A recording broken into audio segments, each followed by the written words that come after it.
Hi everyone, welcome to week 3 of meditation. Today we're going to talk a little bit about how to prepare ourselves for meditation, and then we'll do some tapping and a short meditation. So I want to talk briefly about how to set ourselves up for meditation, because something that I hear all the time, and I've taught hundreds of students over the years, and one of the most common things that you hear, even when you're just at a party and you tell someone, I'm a meditation teacher, you hear a lot of, oh, I can't do that. Oh, I've tried that and I can't sit still. My mind is too busy. I just can't turn my thoughts off. All of those kinds of things. And those are illusions that from the outside appear very real. Now, if we go from whatever we're doing in our life, we're going to classes, we're doing schoolwork, we're dealing with our family, our friends, our relationships, our dealing with our body and our health, all of the stuff that takes up brain space and time. And then we try and just sit in silence and stillness. For most of us, that is not going to go very well. So if you think about your energy, right? You know when you have high energy or low energy. You know when you feel good or not good. When we are in a place of high energy, we're active, we're doing a lot, we've got a lot of thoughts cycling really quickly. We're in this state in our nervous system that is very active. There's a lot of stimulation happening inside of us and maybe outside of us too. Maybe we are maybe we're running errands, and so there's the noise of other people and cars and life happening. Or even if we're at home alone, maybe there's music playing, maybe the TV's on in the background. But there's a lot of external and internal stimulus that our system is processing at all times. And you have to process everything you take in. This is one of the reasons that sleep is so important, because it allows our subconscious mind to really have the floor and be able to kind of sort and organize and think, oh yeah, that ad that we saw for that one thing 12 times, yeah, we don't need that, we can get rid of that. Or, oh yeah, we've got to remember to do that, let's file that here. Your brain has to do all of this organization, and that's not only happening in your brain, it's happening in your emotional body, it's happening in your physical body when we're still. So when we give ourselves breaks in our day, whether that is a break to just sit and eat, maybe it's a break to look out the window and just kind of let our mind wander and daydream a little bit. Those breaks and those spaces are so important for our well-being, for every part of ourself to have the space it needs to sort and organize and release and integrate and do all of the things it needs to do. And that's really what we're going for when we say, I need self-care, right? Self-care is such a buzzword, and sometimes when something becomes a buzzword, it loses its depth. But for me, my definition of self-care is that it's not a bubble bath or a massage, though it can be those things. It is the restorative space of integration, release, awareness, healing, all of the stuff that we need in order to come into balance and harmony within ourselves. So what can happen sometimes when we go into one of those spaces that maybe has less stimulation than what we were just experiencing? Let's say you've been going around the house and you've been listening to like really loud music, and you've just been going really fast, and you're cleaning and you're organizing and you're sorting and you're vacuuming. There's a lot going on. To just turn everything off and force your body to be still and expect yourself to be comfortable in that it's missing the mark. It's misguided. And I think that's what a lot of people are doing when they are trying to meditate, right? They hear that it's good for them. They think they should do it. And there's not a lot of talk about how to prepare yourself for it. And so some of you know I'm a yoga teacher. I've been teaching yoga for 8 years, and I have been practicing yoga since I was a kid. My parents were yogis, and so I've always practiced it in one form or another. And there's this text called the Yoga Sutras, and it's one of the oldest texts in the world. And the first Yoga Sutra, it's basically these kinds of laws or rules or philosophies about yoga. And the first one is Yoga Chittavritti Nirodha, which is yoga is the cessation of the fluctuations of the mind.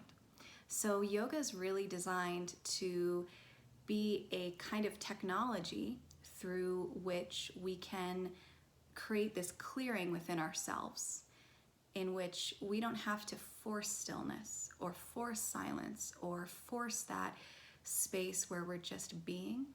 We really have the opportunity to release and integrate and balance and clear everything out of the way to reveal that underneath all of our stress and our tension and our worries and our fears and our sadness and all of the stuff, underneath all those layers, that place of just pure being, that stillness, that peace, that joy, that radiance, that's who we really are.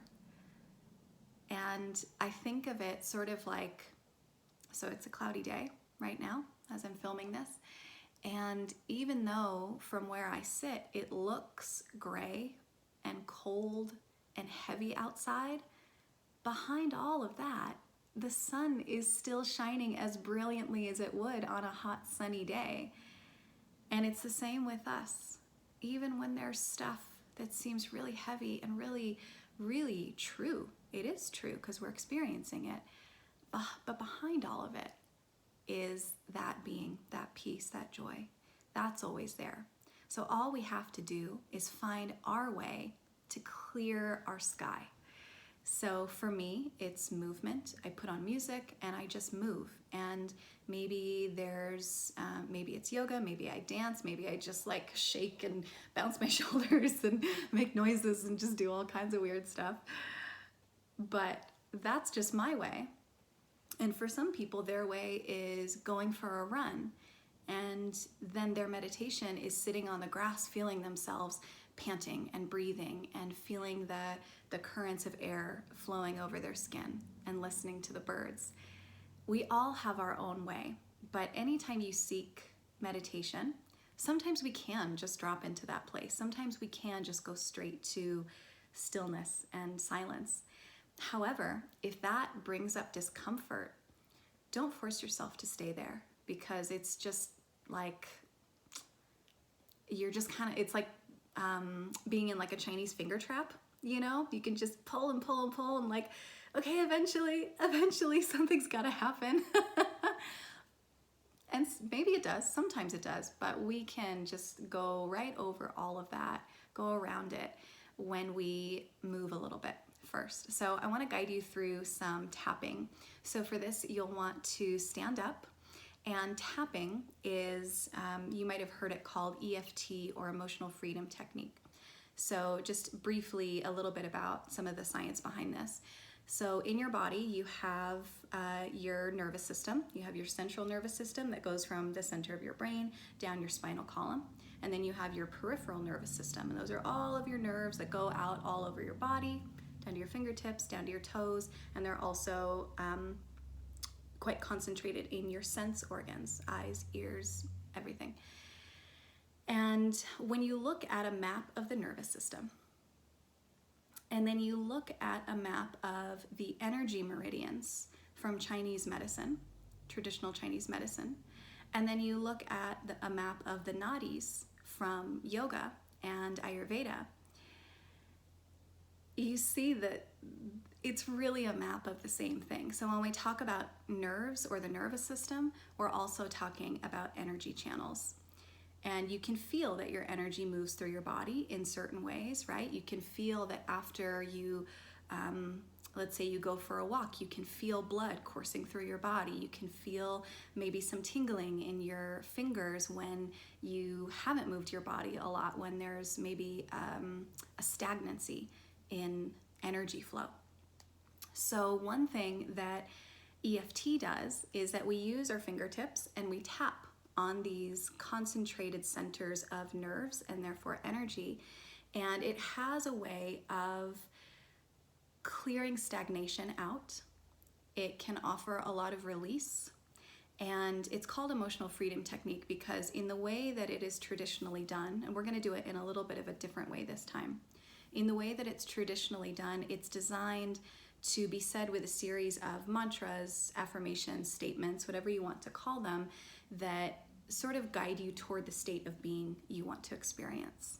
So what we're going to do is a little more freeform because I want you to be able to just kind of feel and move a little more intuitively. So let's go ahead and stand up. If you hear me get a little quieter, it's just because my mouth is moving away from the mic, but hopefully you should be able to hear me okay still. So we're gonna go ahead and stand up, and then, here, I guess I gotta move back a little bit, here we go. Hopefully you can hear me okay. So you're gonna take your fingertips, and you're going to start to tap on the crown of your head. And just lightly tapping, you don't need to bang on your head. Just very, very lightly. And say the words with me out loud. I release and I let go. You're welcome to close your eyes, you're welcome to keep them open, whatever feels good for you. I release and I let go. Let your fingers tap on the back of your head. I release and I let go. I release and I let go. Begin to tap lightly on your temples, the sides of your eyes. I release and I let go. I release and I let go. Tapping on the inner corners of your eye, top of your nose. I release and I let go. I release and I let go. Tapping on your eyebrows, just above your eyebrows. I release and I let go. I release and I let go. Taking some nice steady breaths as you do this, tapping underneath your eyes, being delicate over those sinuses. I release and I let go. I release and I let go. And if emotions start to come in this, if you start to feel like you want to cry, or you really want to move your body in some way, or you want to laugh or growl, or whatever expression wants to come through you, that's okay. Maybe you're not in a place where that really has the freedom to come, but if you feel it rising up within you and you feel safe to let it out, let it out. It's something that wants to come through you for a reason. Tapping underneath your nose, above your lip.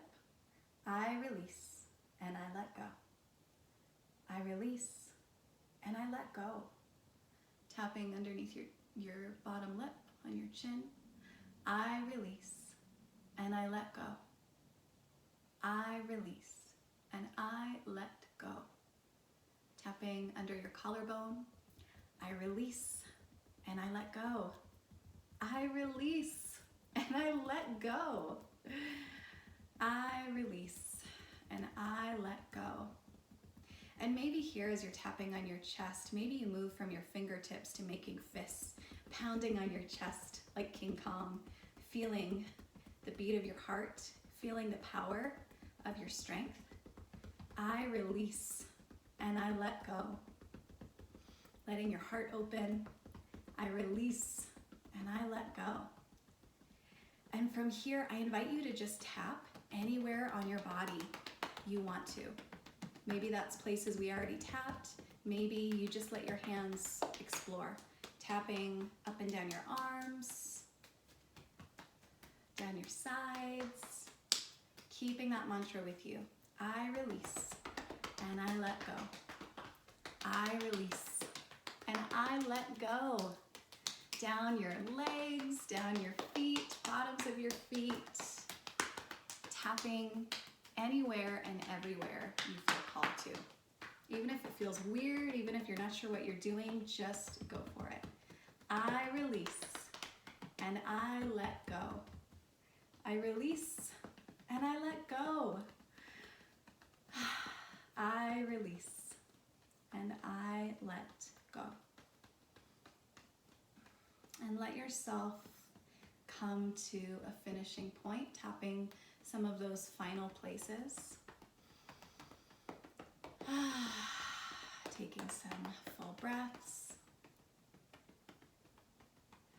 And then let your body find whatever level of stillness feels okay right now. So maybe you keep a little sway in your body.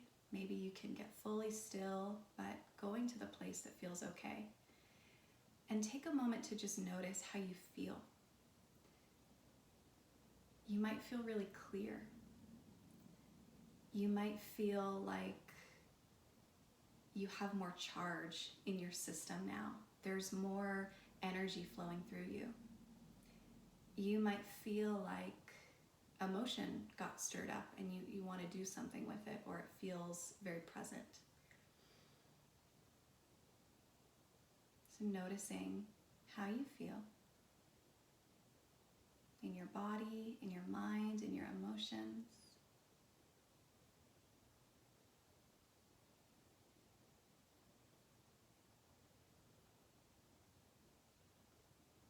And you can imagine that through that tapping, anything that you were ready to let go of got stirred up and came up to the surface of your skin like dust. And you can imagine yourself with this light coating of dust, of all the stuff that you're ready to let go of, all the tension, all the stress, all the thoughts, everything. And you're going to take your hands over your face, take a deep breath in. And as you exhale, sweep your hands down your face. And keep sweeping your hands down your head, your arms, your chest, down your whole body. Just sweeping all of that dust, all of that stuff away. You're ready to let it go. It already came up to the surface. You don't have to know what it is. You just have to dust it away.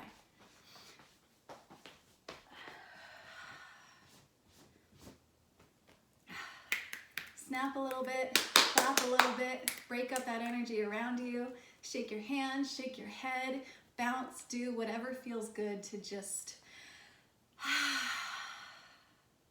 support that release, that clearing away. And then you can find a way to comfortably sit or stand, however you'd like to be, for a few minutes of meditation. Take your time getting settled in, making any adjustments, and just doing what really feels right to you right now. Letting go of all those ideas about how a meditator should sit or stand, or how it should look or feel. What's comfortable for you right now? Or what are you curious about and feeling drawn toward?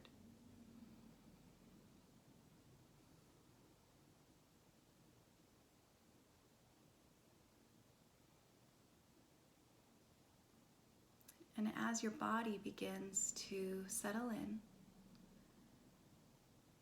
notice the parts of your body that feel grounded. They have this heaviness to them. And it's the good kind of heavy. The way that your body feels when you collapse onto your bed at the end of an amazing summer day. And you have that righteous, lovely exhaustion, and you just let your bed fully hold you. Maybe you can find that same quality in the parts of your body that are touching a surface. Maybe that's your hips. Maybe that's your feet,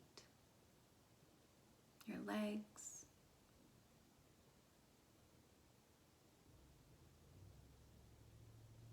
And as you tune into that quality of grounded heaviness, go ahead and take 3 easy breaths, signaling to yourself that you've arrived.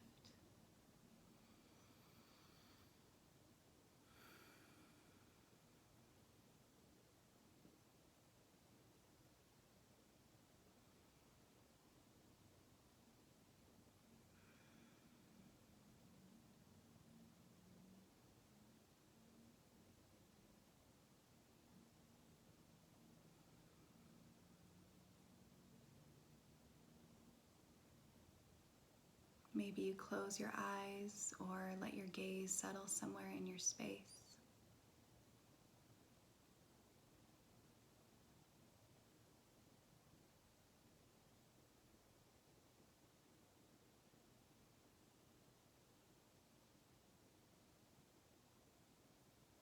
Breathing in a way that feels natural, feels easy.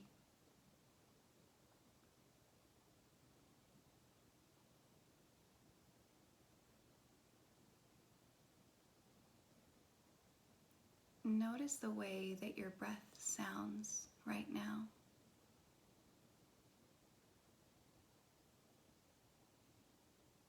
It may be a very subtle sound.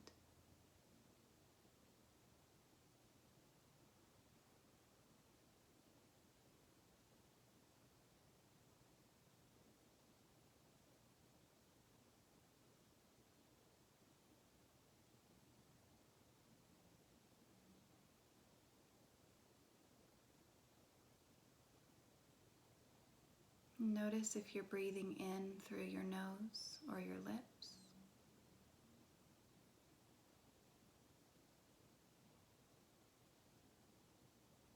And connect to the sensation there, the place where the air is entering your body.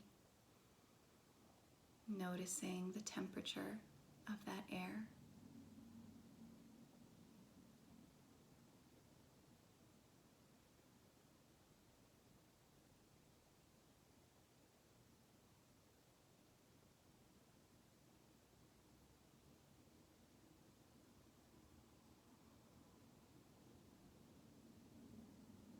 Notice the temperature of the air leaving your body.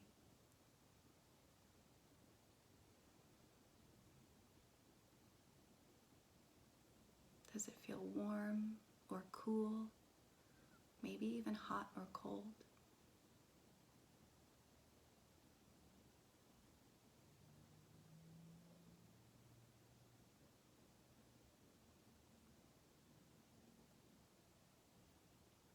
And just observe your breath for a few cycles along with the temperature. Noticing the coolness of the air as you breathe in, the warmth of the air as you breathe out, or however the temperature feels.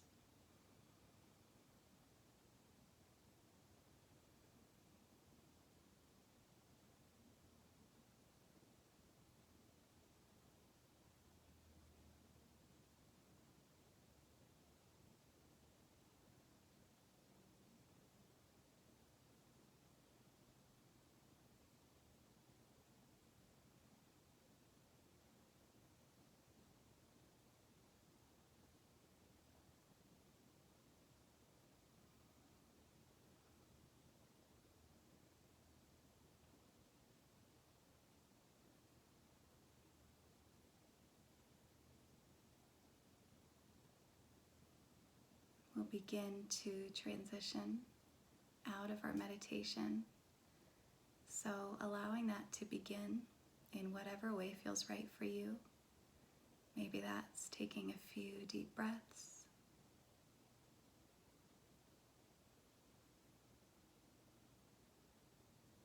Maybe that's beginning to wiggle and stretch your fingers or your toes.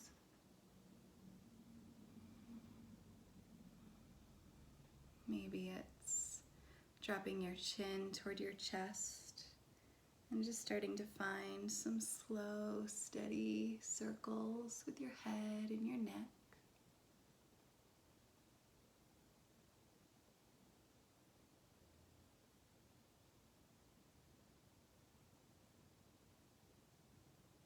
Maybe it's letting your eyes slowly float open. And however you transition yourself out, notice how you feel.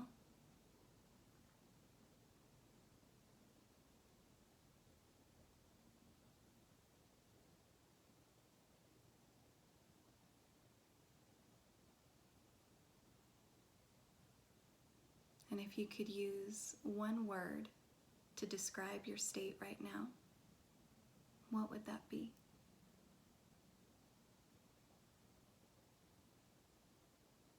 Feel welcome, of course, to let the words flow if there's more coming.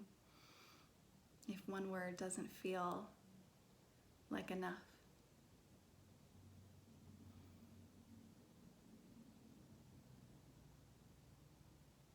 How do you feel right now?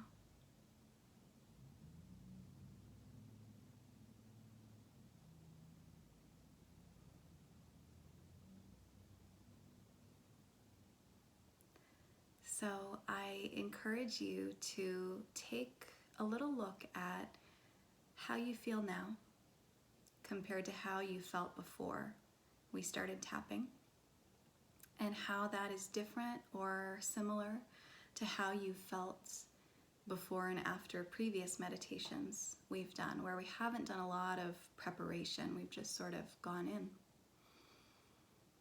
And know that tapping, especially in the sort of fluid, nonlinear way that we did it, is just one way to prepare yourself for meditation. For most people, some form of movement is what's really supportive for them. For some people, journaling or talking out loud, doing a little venting is helpful. For some people, clearing their space, washing some dishes, putting some books away. There are infinite ways to prepare yourself, and I encourage you to start including some form of preparation as part of each meditation, whether you're doing it for class or you're doing it because you need a moment or because you've learned that it's really helpful for you to have as part of your day. But to find one thing, you only need one, just one thing that helps you arrive at a place where it feels a little easier to go into a place of stillness, of silence, of spaciousness. And enjoy exploring. You may come on the other side of this with a whole encyclopedia of things, a whole menu of things that you might choose from. If you are someone who likes to kind of, you're not super into routine, you like to just flow and do what feels right in the moment, having a menu of things you can choose from, like, ooh, bouncing around and making silly faces sounds really fun right now, or oh yeah, I'm gonna listen to that song, or yeah, let's go for a walk and then we'll find a spot and meditate. So enjoy that exploration, and I would love to know in the discussion board what this was for you. What did the tapping do for you? How did it feel? Did it feel weird? Did it feel helpful? Did you feel something release? Did you feel more ready to meditate? And how was your experience different this time in meditation than in the previous 2 weeks? So I'll see you in the discussion board and hope you have a beautiful week.